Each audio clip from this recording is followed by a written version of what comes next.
The interior of Siberia is known for its rugged topography and cold climate. Yet, in the same area there is something which few have ever heard of: active volcanoes. While not as active as Kamchatka's volcanoes, a specific Siberian volcano produced one of the largest effusive eruptions on the planet of the last 10,000 years.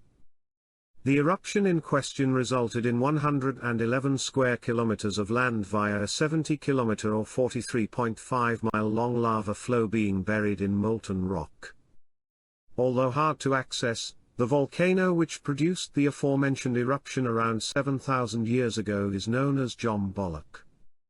The Jom Bolok volcanic field can be found in south-central Russia, just 63 kilometers north of the border with Mongolia. This field consists of 9 volcanic cones and a vast field of lava which has almost all formed in the last 15,000 years. You might note that this unusually placed volcano is relatively close to the deepest lake in the world, Lake Baikal. This is not a coincidence. The reason why Baikal is so deep and elongated relates to its formation.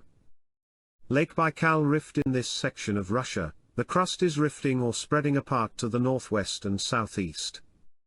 This created a grouping of thin zones in the crust, allowing for magma to erupt via paths of least resistance, forming a number of young volcanoes. As for Baikal, it represents the center of the rift zone, and could be thought of as an unusually deep but wide crack in the Earth's crust which has since been filled in with water. Eruptive history: the first eruption from the Jom Bolok field formed the Medvedev cinder cone and an associated lava flow, but we do not know the age of this feature. The first feature we do know the age of formed 14,300 years ago, when a volume of magma erupted adjacent to a series of vast glaciers. As lava fountains were ejected to a height of several hundred meters, cinders of rock fell back to the ground, forming a series of 2 cinder cones. As a vast amount of lava was erupted from these vents, it slowly traveled to the east, as it was pulled in that direction by gravity since the overall land elevation slowly decreased in that heading.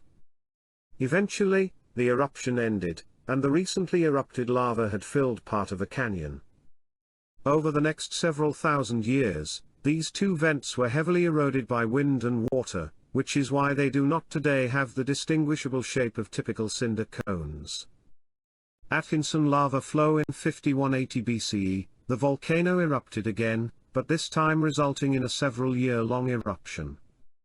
As a series of new vents ejected a large quantity of molten rock, the vast rivers of tricky basaltic lava slowly advanced over the landscape. They traveled 10, then 20, then 30 kilometers distant, still continuing eastwards. By the time the eruption had ended, the newly deposited lava flow measured 70 kilometers or 43.5 miles in length.